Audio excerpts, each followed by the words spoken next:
Welcome to Losing a Child, Always Andy's Mom. On this podcast, we journey through the devastating experience of the death of a child. Grief is seldom discussed openly in our culture, and the death of a child makes people feel even more uncomfortable. We approach the topic openly and honestly, speaking to people who have lost loved ones and experts who help care for them. Whether you are a parent experiencing loss or someone who wants to support another going through this tragedy, this podcast strives to offer hope and help.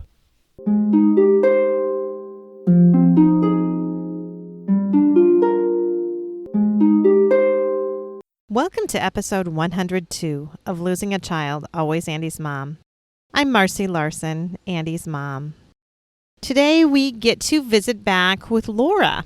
So Laura was first introduced to us on the part 2 episode that I did with Gwen on meaning making. So Laura emailed in about how her life has really been changed and she's found meaning again after the death of her son Luke. So as promised, she is on the show to talk more about Luke and his life, his faith, and what her life looks like now, 4 years after his death.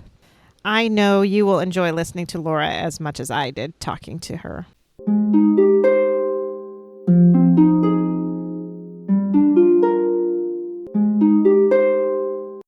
Thank you so much, Laura, for agreeing to come on the Always Andy's Mom podcast. I'm excited to talk to you about Luke. Thank you, Marcy. I'm excited to talk about him and be part of this podcast. Yeah. And I just want to say I really appreciate your podcast and your kind of ministry here to other moms who've lost children. Oh, well, thank you so much. Well, why don't you just go ahead and start and just tell us all about Luke? I'm the mother of 3 boys. Mm-hmm. Also the wife of almost 30 years now of my husband, James. Wow. Yeah. So my oldest 2 boys happen to be on the autism spectrum. Right now they're 26 and 24, Sam and Jay. Mm-hmm. And then my youngest son is Luke. He would be turning 21 on August 15th. Mm-hmm. But he was diagnosed with stage 4 cancer right as he was turning 15. And that, the quick story is that within a few weeks, it was diagnosed as stage 4, something called rhabdomyosarcoma, and he had to have his right leg amputated above the knee. And this was all right as he was supposed to be starting his freshman year of high school, which he was very excited to be. Well, why don't you just back up a little bit and just tell us about Luke and just talk about who he was as a kid and just so we can get to know him a little bit. Sure. So I used to call him my sunshine. I would sing "You Are My Sunshine" to him. Sometimes I'd sing it to the other boys too, to wake them up in the morning. But when I would sing it to him, I would realize how that song fit him. He was just so bright. He was such an extrovert, so friendly. Even from a baby, he was just this laid back, happy-go-lucky baby. Mm-hmm. And loved being around people as much as really I think everybody else in our family is more introverted. And he was this extreme extrovert. Okay.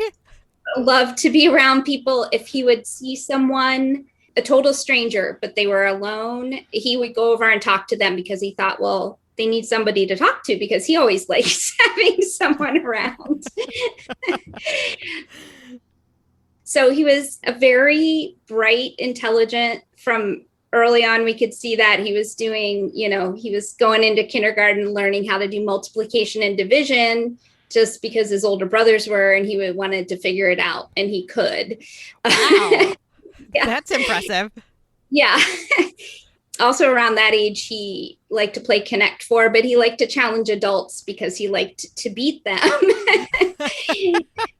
So we had a lot of mostly college students coming in and out of our house because of the ministry my husband was in. And he would say, "Oh, do you want to play Connect Four?" He's this little 5-year-old. And they'd say, "Sure." And you'd see him play the first game real, like they're going to be real generous with him. And you'd see they'd think, "Oh, wait, he knows what he's doing." So then the next game they were going to really try. And after they lost the 3rd game to him, they'd look up at me and say, "I'm really trying." I I know. I really try to. I lose a lot to it. He that's had a great. way with, he was smart and bright and, bubbly. As he grew up, he would have these hobbies or interests that he would just dive into full force and wanted perfect it. At some point, he saw a yo-yo expert come into his school for an assembly. He was into yo-yos for a while, learning some yo-yo tricks. Tall buildings were something he was really excited about, like the world's tallest building. So that was more just learning the facts about tall buildings. But one of his biggest was, he did a little skateboarding, a little rollerblading, but one of his biggest ones was magic. And he was in middle school, about 12 years old, and taught himself magic through videos on the internet. And he was amazing, mind blowing. Really? Like, yeah. Wow. He did, and he'd of course do it with adults and be, one of the things was he had that personality to he just so comfortably talked and pulled people in and made jokes. And so, he'd be doing this magic trick and be like, well, look in your back pocket. And they'd pull out the card. And even I would think, when did he put that in that guy's back pocket? How did it get there? One time, even we were delayed in an airport on a family vacation, and he was watching how angry the customers, were getting, because our flight was a mechanical problem, and we were just delayed, and eventually our flight got canceled. And so he went over to the person working at the gate and said, "Can I do some magic for you?" Because he wanted to relieve their tension because so many people were so sick. And then the gate agent is calling out the flight attendants and the pilots, "Come watch this kid. He's doing a magic show for me." And again, that's who he was, Right. He wanted to make people happy. He loved interacting with people. He wasn't afraid of anybody. And I mentioned the adults, he would interact with adults pretty comfortably, but he loved kids too, younger kids, and playing with them too. And yeah, he was also musically talented. He was a very good pianist. He played the flute in the band, but he did choose the flute because it would be the smallest instrument that he could carry back and forth to school. And he could even just stash it in his locker. Yeah. I was a flute player. That's very smart. Yeah. My Andy chose the French horn. That's not great. And he's the absolute smallest kid in his class. And there he would be lugging this huge French horn back and forth to school constantly. It was hilarious, actually. Yeah. Yeah. So, but he would pick up other instruments and just teach himself. Like, we had a saxophone in our house, so he taught himself the alto sax and signed up to be in the jazz band for a year. Okay. Yeah. He was excited going into his freshman year that summer. He was excited about being in marching band. At that time, his hope was to get a music education degree and maybe be a high school band director himself one day. He had been practicing tennis over the summer, and he was excited to be on the tennis team. Again, I had mentioned earlier that didn't happen. The tennis team didn't happen because of the cancer. So, yeah. So how did things start? What happened for the diagnosis of the cancer? When did you first notice something was wrong, I should say? It was May of 2015. He was diagnosed in August of 2015. He had been playing Frisbee. It was a new interest that summer, Frisbee. Of course. And, he was just playing out in the street with someone, and he thought, because he came down, kind of came down on a curb and kind of extended his Achilles tendon. And that's where he felt it, the pain. He thought, and we thought he injured. From the injury. Yeah. Yeah. Took him in. I said, well, let's give it a couple weeks, because if it's a sprain, it'll, heal in a couple weeks. When it hadn't, we went in to see our family doctor, happened to see a PA at the office, and she thought it was, again, just an injury and he needed to stay off it. which he wasn't doing. I kept saying, you need to Right. stop playing mitt frisbee. You need to stop practicing tennis so much. But he kept doing these things. But it was interesting because sometimes it would be painful and you wouldn't really know why. And other times it wouldn't be painful, but he had just played ultimate frisbee and, practiced tennis. So we went back 2 more times that summer. One was just for his physical, and happened to see that same PA each time. And she said, well, maybe you want to go see a sports medicine doctor. Maybe they can, help figure out how to heal this. And we went there the end of July, the local sports medicine doctor, and he took an x-ray, which really doesn't show you a lot unless there's a break, I believe. He said, well, let's do an MRI. And he said, I think he has some kind of Achilles injury, maybe even a tear, and the MRI would tell us that. And so he had gone to band camp. And when he came back that night, we went to do the MRI. And then 2 or 3 days later, he left to go to Young Life camp, and they called and said, we need to do another MRI with contrast. And what I didn't know was the contrast was to look for a tumor. So they had seen something suspicious, but they didn't tell us that. They just said, we need to do another one.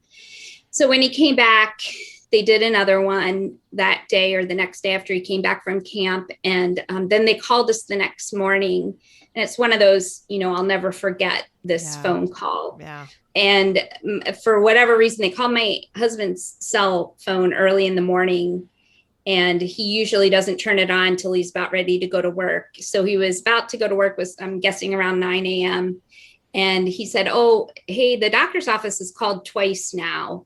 I'm going to call them on my way into work, and I'll call you and let you know what they said. But he never left the house. He came back in on the phone and said, they're going to get him out of a meeting right now, Laura. So I think maybe we should take this call, together. Here together.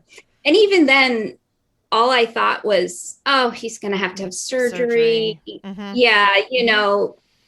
And like, oh, that'll be too bad. But, And you think, he's not going to probably be able to do marching band this fall. Or tennis. Yeah. And that'll be hard. It never occurred to me that there was a tumor growing in there. And it was, I didn't say this, it was swelling more and more as the summer progressed. There was swelling there.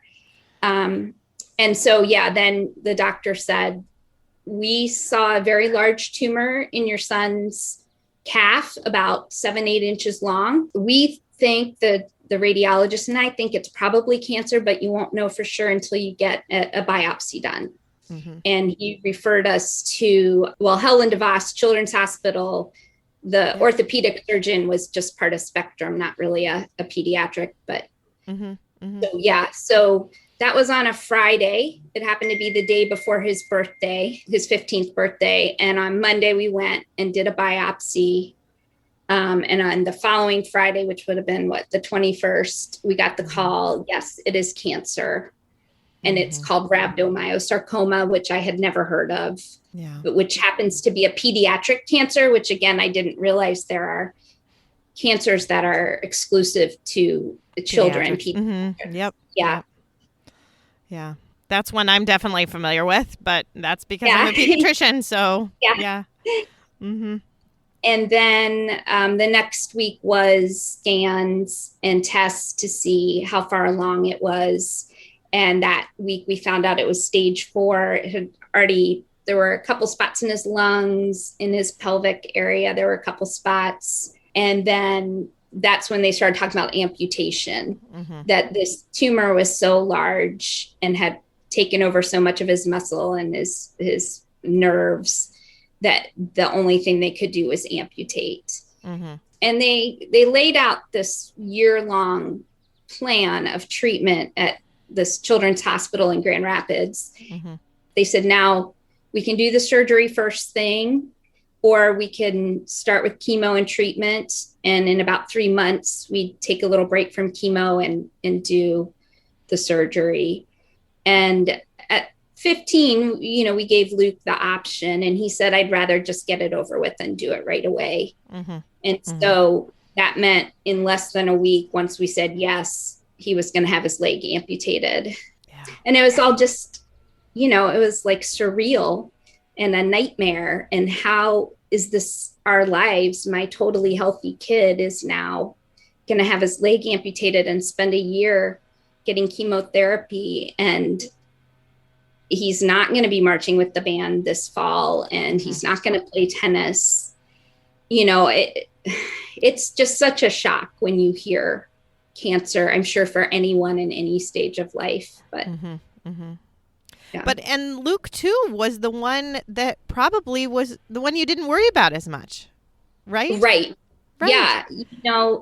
As I'm a Christian, I'm a believer, have a pretty deep faith. I struggled with my older two being diagnosed on the autism spectrum. I struggled with asking God, why? Why would you let this happen? Why would you let a second son be diagnosed in my family?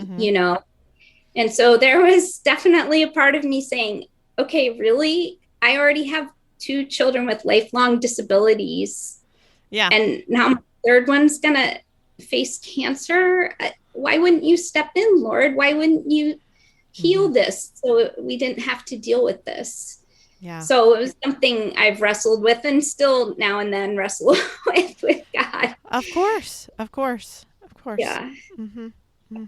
But I will say Luke, he was a believer by then, and his faith was really amazing. At some point early on, my husband had looked up some statistics and he said, Luke, 1 in 400 children are going to be diagnosed with this in the United States this year. You're just 1 in 400, And Luke said, well, I'm glad it's me and not somebody who doesn't know Christ, because I think it's going to be easier for me. His parents were thinking, we're not glad. No, not at all. Yeah. We wish we could have that attitude, but we don't. We're still saying, God, come on. I said to him sometime in that process of being diagnosed with stage 4 and knowing he was going to get an amputation. And I said, Luke, you don't deserve this. This is so unfair. And he said, Mom, I don't deserve any. I deserve the death that Jesus died on the cross, Again, my mom heart, didn't really want to hear that, but I appreciated that he had that perspective. Yeah. It's actually just recently become more of mine. It's taken almost 4 years to start looking at life that way and what happens to us in life, and not saying, God, this is unfair, but realizing all that he's given us and done for us. Well, and two, I just think about, sometimes the why me? But then you kind of do the, well, why not me? Right? I mean, why not me? Right. We, like I said, I'm a believer, but I'm no better than anybody else. I sin just as much as anybody else. I need Christ's, death on the cross just as much as anyone else. But for whatever reason in our human heads, we like to say, wait, no, I don't deserve it. No, I know. Come on, really? Yeah. Right. So what was his course then like? So he had the surgery and then you started, I'm sure, some chemotherapy. Well, it was very rough in the beginning. The surgery went fine. But of course, the adjustment to not having a limb is difficult. Phantom pain is very real. And that was very hard for Luke to feel like that leg was there when it wasn't. Yeah. He didn't want to look at his stump. That was very difficult for him. And he didn't for maybe a few months before, for some reason, he really had to. But he was having a little trouble healing from the surgery. The incision was looking irritated and red. And so we were bumping back, starting chemo. Right.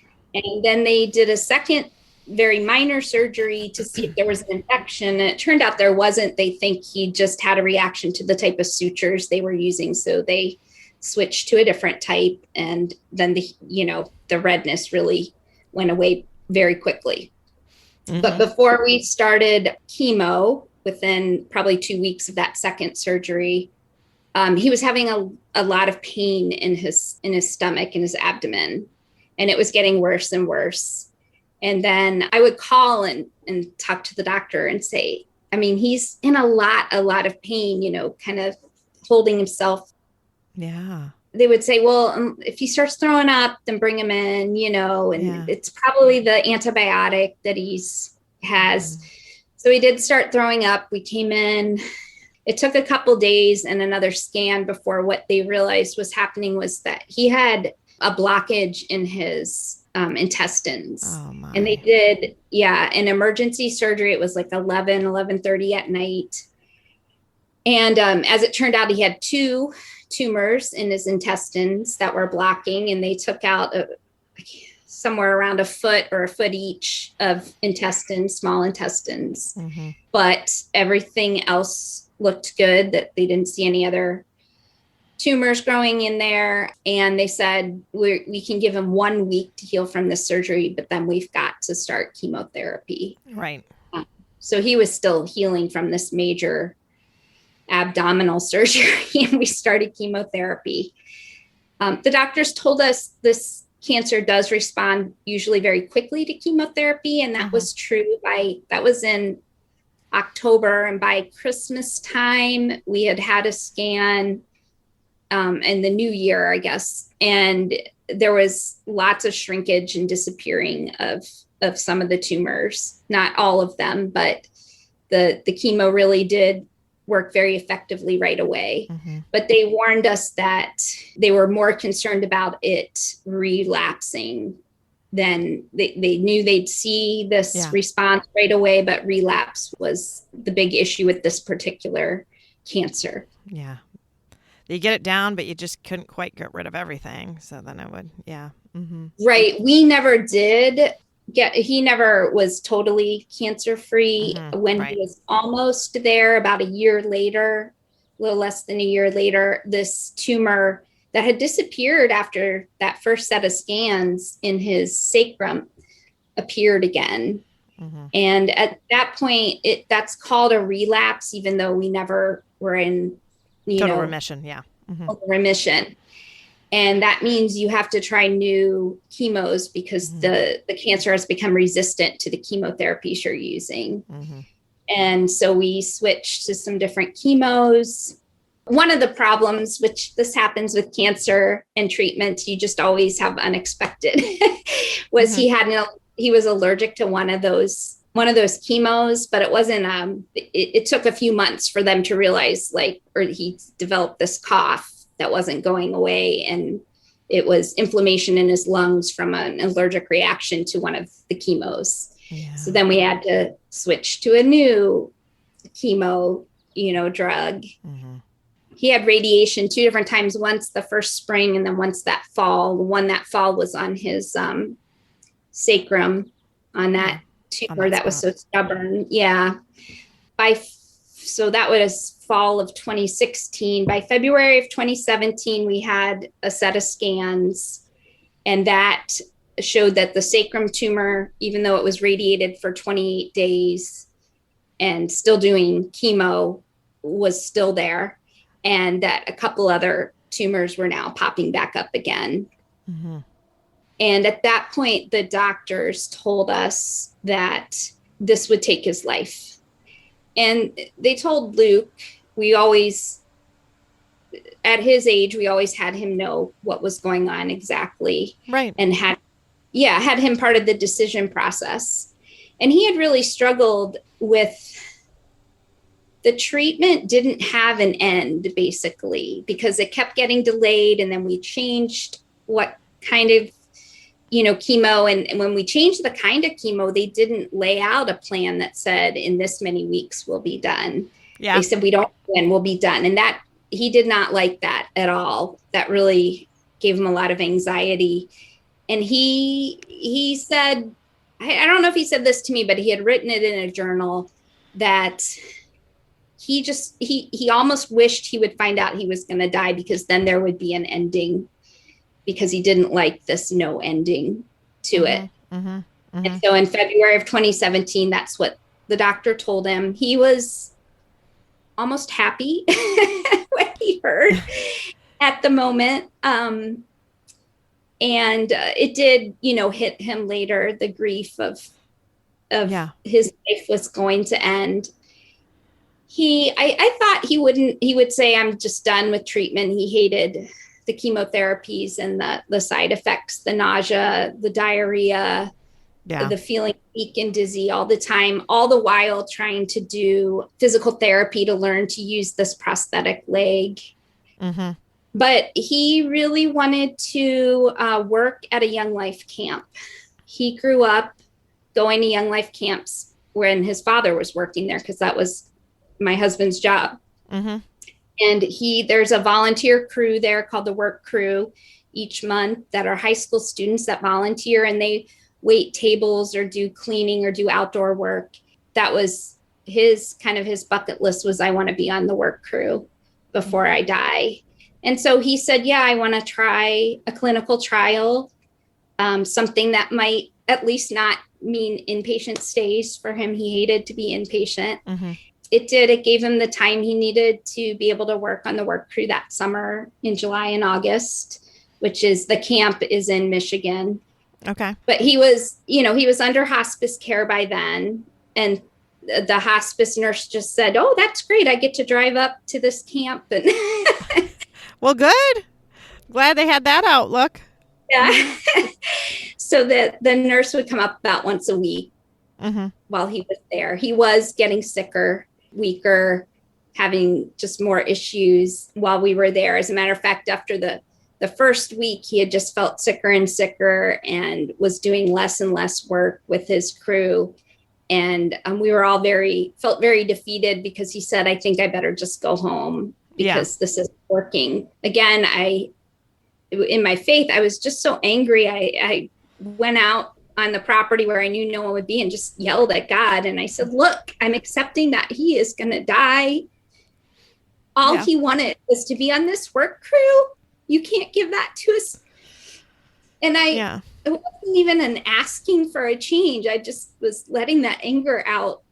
And that evening, he had fallen asleep early in the evening, which was a little unusual for him. And he woke up. I think I was going to give him some meds for pain. And he heard people in the lobby of the building we were staying in. And he said, well, what's going on? And I said, well, they have that little party when camp changes over and we don't have any campers. And so they're playing some games and some cards. And he said, well, can I go out? And I said, if you're feeling up to it, yeah, you can go out.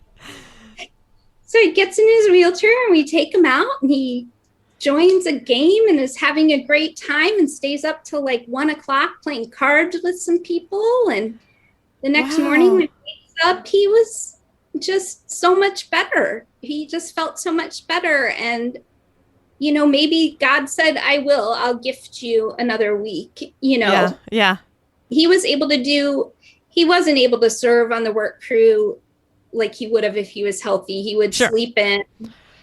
He would try to eat lunch with his Work Crew, do some work in the afternoon. He even, which was big for him, would say, I'm going to go back and rest for a while before dinner. And then he'd have dinner and do whatever else the Work Crew was doing that evening. Mm-hmm. And he did that for another week, but he was getting more and more tired. But he got to do some of the big things that he wanted to do on the Work Crew, one of which was share his testimony with a group of campers. Mm-hmm. Another thing he got to do at the end was they have all the Work Crew on the stage in front of all the campers, and they hold up signs that are kind of a really brief testimony, like struggled with eating disorder, and now I'm healed by Jesus, or had a bad relationship with my father growing up, but now I have a father in heaven on the other side. So they had Luke come out last.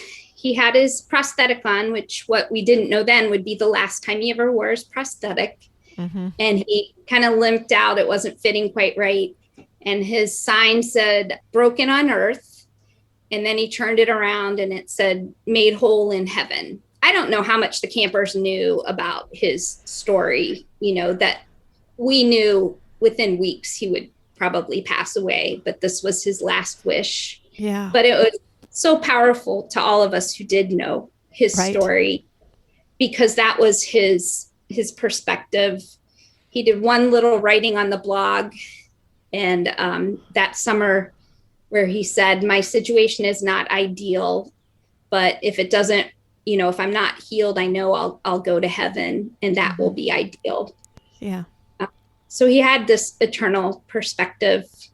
And again, just the work crew was like this chance to just make new friends and get to know new people. And even in his, feeling weaker and sicker, that was still what he wanted. Well, and it is comforting to know. I mean, I think about my own son, Andy, and, he was in the car one time, and I've shared this before, that he was doing a carpool they sang in the Grand Rapids Choir of Men and Boys, and they were just going to rehearsal. And somehow the subject of heaven came up, and one of the other boys in the car was, terrified of death.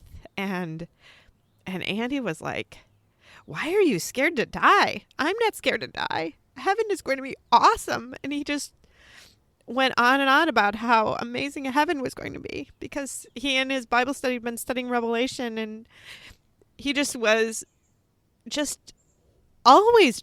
very much focused on that, and obviously I've told the story of him when he was 7 telling me he wasn't going to grow up all the way and that he was going to be in heaven, and he just was always completely fine with it. And that is comforting. It gives me comfort. And I know must have given you very similar comfort to see him holding a sign saying made whole in heaven. Like, he was like, I'm okay. I'm going to be fine in heaven. And Andy was the same way.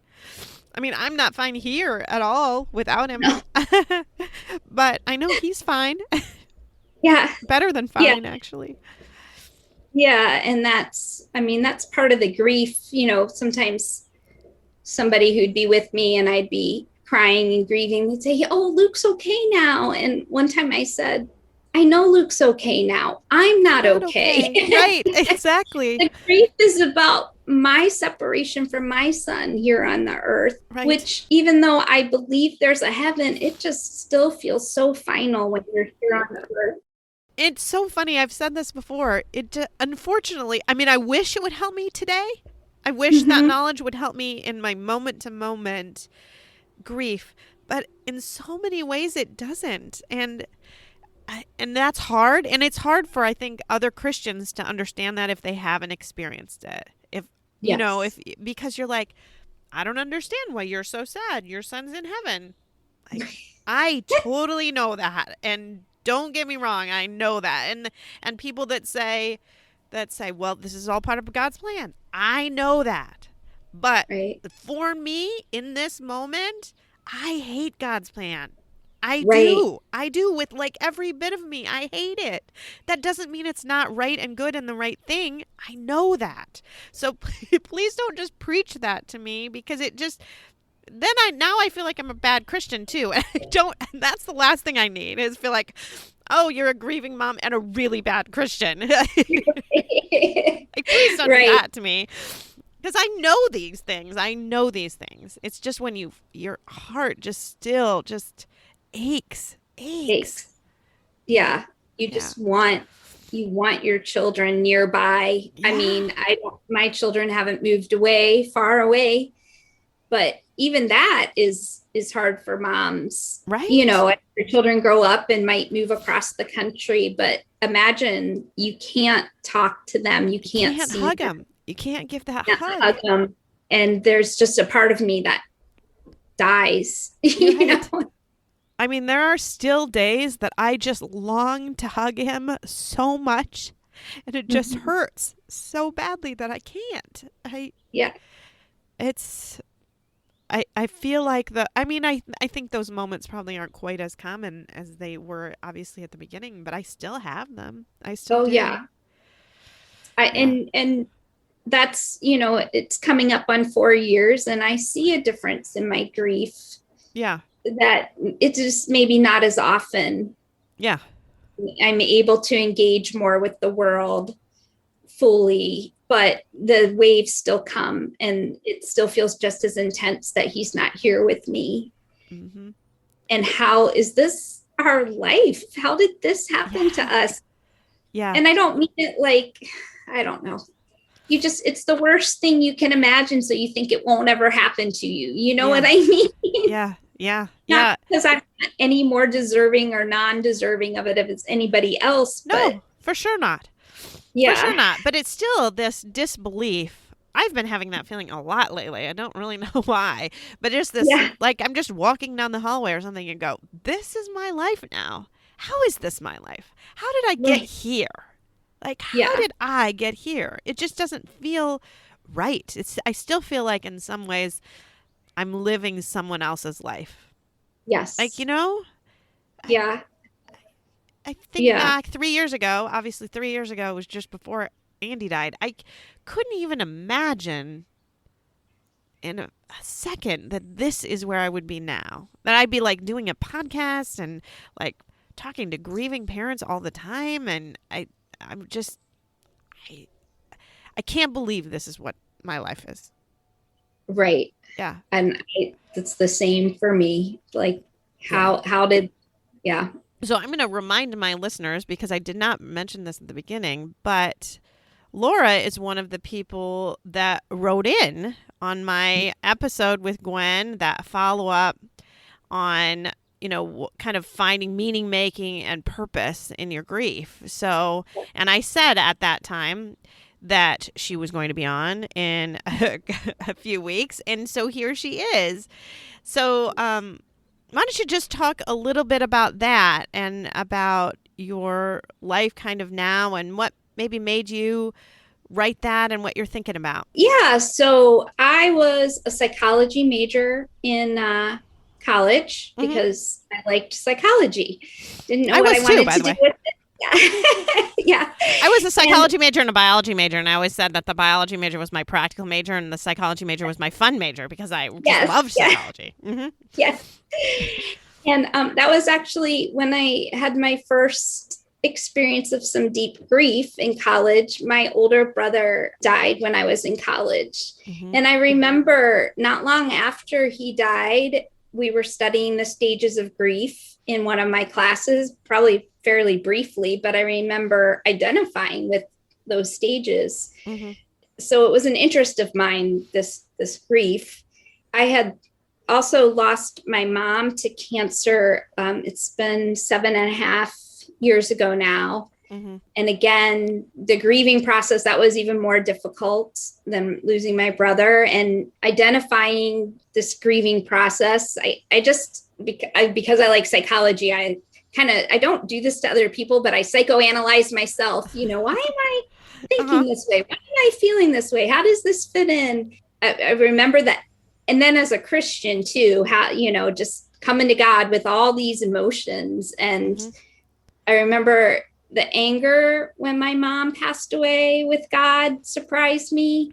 Mm-hmm. And the anger also after Luke passed away surprised me even more because it was even more intense. It lasted longer. I was so angry with God, you know, and I think it's just my opinion, but you know, there is naturally anger in grief. If you don't have a relationship with God, you're probably not angry with God.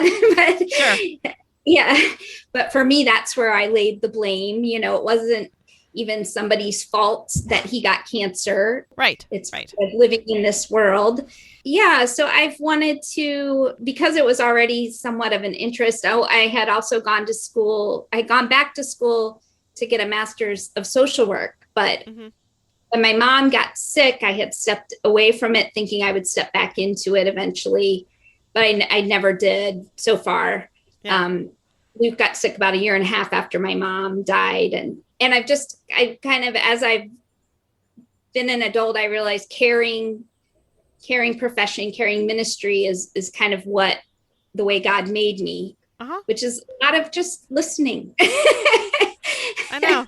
It's funny because I had that same realization after Andy died. I was trying to kind of define myself, and I was realizing I'm just a caregiver. That's what I do. Yeah. That's like how I define myself, you know? Yeah. Is really as a caregiver. So how can I do that? How can I do that in my grief? Mm-hmm. I would say with nurses, I'd think if I could handle blood and needles, I'd like to be a nurse because you're so practically caring for people. But I have a problem with not passing out in those situations. Not a good career choice for you. Yeah. Uh-huh.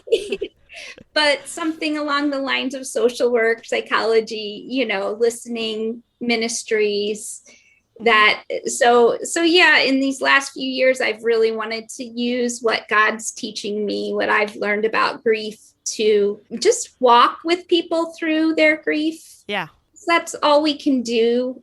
Nobody's gonna, early on when people would, maybe even verbalize, I wish there was some way I could help you. I would think, and maybe even say out loud once in a while, unless you can bring Luke back, there's really nothing you can do to help relieve this pain. Mm-hmm. But having people there with me, knowing that they would stay by me even while I was in the pain, meant so much to me. I didn't feel so alone. Yeah. And then even meeting other parents, moms who have lost children when they were young, helped me know I wasn't alone. And it feels like that's about the best we can do. Yeah. Which is a lot. I don't want to make it sound like it's not a lot. It really is a lot to have those people in your life, even if it's just listening to a podcast and knowing, oh, how I feel. There's not something wrong with me. It's not unique to my situation. Mm-hmm. It is so nice to not feel as alone, and it just not feel as isolated. I know I feel that way. Really, just to be able to have those relationships and talks with people is really helpful. Mm-hmm. Yeah. Mm-hmm. And it's helpful for me too sometimes. Mm-hmm. Even though I might be there for the other person, my purpose is to walk with them, but I feel less alone even while I'm doing that. Uh-huh. Mm-hmm. Yeah. And then also, when Luke was passing away, when he was, under hospice care, he had a mission. Yeah. I don't know if he knew what it would become, but somebody had gifted him $10,000, a practical stranger, actually. Really? Who had only met twice. Yes. I don't know if you want to hear the whole story. Oh, no, go ahead. That sounds wonderful. Our doctor, when Luke had his leg amputated, had another patient who was a man in his 50s who also had his leg amputated, I believe because of cancer. And somehow our doctor was talking to this man about Luke, and this man said, I'd really like to meet Luke and encourage him kind of in recovering with the amputation. And Luke, this was very early on in treatment, and Luke said, no, I don't want to meet this stranger, right. who had his leg amputated. He didn't really necessarily want to meet other people in that situation at that time. Right. Because he didn't even want to look at his own, and looking at somebody else would really remind him. Yeah. Mm-hmm. Well, and when Luke was going through radiation the second time in the fall of 2016, there was a man that we ran into a couple of times getting radiation in Grand Rapids. And I'm not sure how they started talking, but the man thought that might be Luke. He didn't know Luke's name, but, and he and his wife introduced himself. When I met him the one time, I could see he was not in good shape, this man. Mm-hmm. They did say that, he was getting radiation for a relapse of his cancer. I don't know any other real details. Mm-hmm. But so one time when my husband was taking him, they talked, Luke and this man, and another time when I was there. And the man passed away by the end of that year. And his wife asked for our address, and the doctor called us. I said, sure, that's fine. And we got very nice notes from this woman that her husband wanted to give Luke $10,000 to just kind of make his life better as he was going, whatever he wanted or needed. Mm-hmm. Here's $10,000. And he had been inspired by Luke and Luke's kind of bravery and attitude just by meeting him twice and hearing about him through their doctor. Wow. And yeah, we were amazed. At the time, Luke wanted to get a running blade for his leg and try to learn how to run. But as it turned out, the aesthetic doctor or the company that made this running blade ended up donating it to us as a gift without us asking. Okay. Right. So then he still had this $10,000. And he just didn't, he couldn't really travel. And, the doctors wouldn't allow us to do much traveling. The tumors in his lungs seemed to be the problem with traveling. Mm-hmm. Again, it was just sitting there in a savings account. And as he was getting closer in that summer, he said, hey, can I give that $10,000 to friends and other students who say they can't go to Young Life Camp because they don't have the money? Because he said, I would ask my friends, I wanted them to go to Young Life Camp. I wanted them to hear the gospel. Yeah. And a lot of times the money was why they couldn't go. Could we put that money towards it? And my husband said, oh, yeah, sure. That's great. And my husband's wheels started spinning on how to do this practically. And then he said to me at one time too, in those last few weeks, Mom, what's going to happen to the money you said was saved up for college? And I said, I don't know. And he said, can that go towards helping kids go to Young Life Camp? And I said, oh, yeah, sure. We can do that. Yeah, that's great. So my husband started a fund that people could donate to. We call it the Luke Legacy Fund. Uh-huh. And then we give out scholarships from it to help students go to Young Life camps. Oh, wow. Yeah. So he knows all the numbers. I know we have maybe $600,000 in there now. Oh, my gosh. Yeah.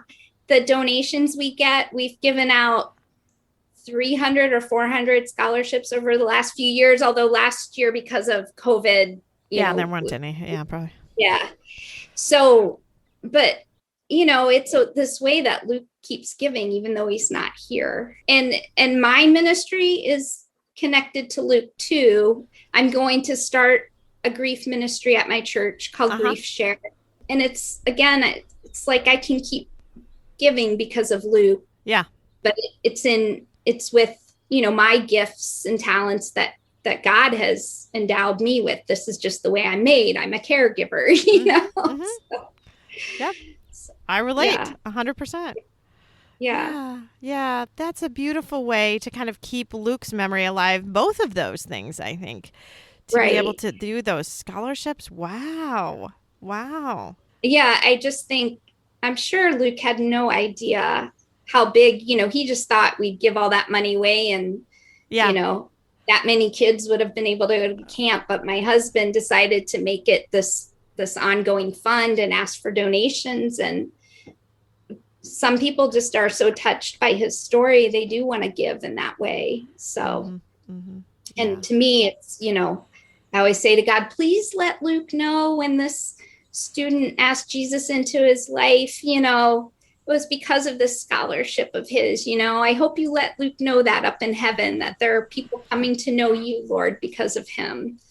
So, Well, it's interesting because Andy and Peter were both in the Grand Rapids Choir of Men and Boys, and when Andy died, we asked for all donations to just go there, and they did, and probably got, I think, $50,000 or $60,000 that year, and then we've continued to kind of support them and give them some money as well, but the boys do have to pay tuition. So the men that are in the choir don't, but the boys have to pay something, and it's not a lot of money, but it's a few $100s that you have to pay to be in it for the whole year, and then that's 4 concert series, that they have somewhere between 2 and 6 concerts in each of the 4, and it's a wonderful thing and beautiful experience.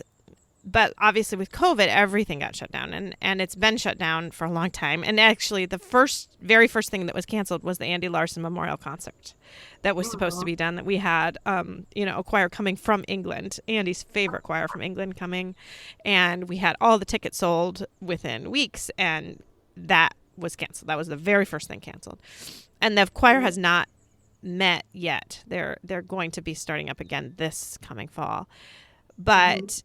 When when they're talked about coming back, they were able to say, because of, first of all, some of my other doctors in my group decided to make an Andy Larson scholarship fund to pay for some of the kids if they didn't have the money to be able to pay for them to be in the choir. And so there is the Andy Larson scholarship fund that is in existence, and I don't know how much money is in there, and that will help pay some tuitions. But the even kind of cooler thing this year is coming up this fall.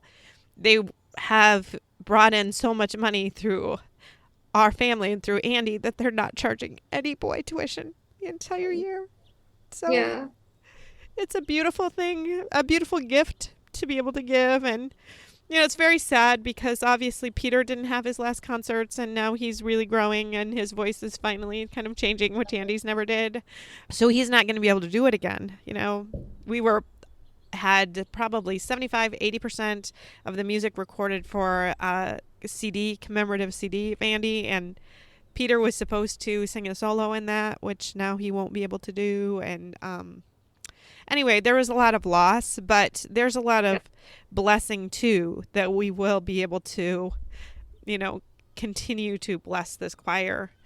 And they feel so fortunate that they're financially in a good spot, which they wouldn't have been otherwise, right? That we were able to give them enough donation that they feel like they're on good footing when things do start up again. So Right. Yeah. So it's a blessing. It's a blessing. And we, as moms, selfishly would trade that. For having our kids back. People tell me, you're so strong in your faith. And I think, I don't know if I am or not, but I would trade all these blessings still to have him back in my life. Yeah, for sure. But Andy loved singing that sacred music, that church music. I mean, he loved that. So I'm glad that we will be able to, again, bless the Grand Rapids community with that. Because they're only about, I think there are only about 6 men and boys choirs in existence in this country. Most of them are in Europe. So it's a blessing that we have. Yeah, that is. Yeah. Oh, well, I just feel like my last interviews here have been lots of tears. I don't know if it's the anniversary date coming up or what it is, but thank you so much for sharing, Luke. You're welcome. I loved hearing about him. I loved hearing about his faith. Thank you. Anyway, it's a real blessing to be able to talk to you.